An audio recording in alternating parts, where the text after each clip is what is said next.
अस्सलाम वालेकुम। डॉक्टर खान एक बार फिर 1 मिनट एक टिप के साथ आपके सामने हाजिर है। फालिज एक ख़तरनाक बीमारी है और अगर इसकी इलाज ना किया जाए फ़ौरन तो ये नुकसानदेह साबित हो सकती है। फालिज में क्या होता है कि या तो दिमाग के जाने वाली किसी शरीयान में जो है खून जम जाए, और 85% केसेस में ऐसे ही होता है। और दूसरा केस ऐसा है कि कोई रग बारीक सी दिमाग की फट जाए जिसकी वजह से खून सप्लाई जो है बंद हो जाए।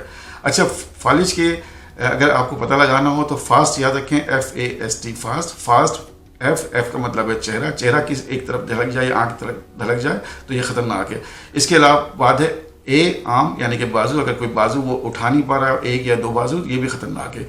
उसके बाद है स्पीच यानी कि बात करने की सलाहियत जाती रहती है और कोई बात कर भी रहा होता है लेकिन आपकी समझ में नहीं आ रहा होता है। आखिर में है टी का मतलब है वक्त। ये वक्त है इमरजेंसी कॉल करने का या फिर इमरजेंसी रश करने का, क्योंकि जितनी जल्दी आप फालिज के मरीज़ को आप लेके जाएंगे इमरजेंसी में और ट्रीटमेंट मिलेगा, उतनी जल्दी उनको फ़ायदा हो सकता है। अपना ख्याल रखिए, देखते रहिए मेरी वीडियोस।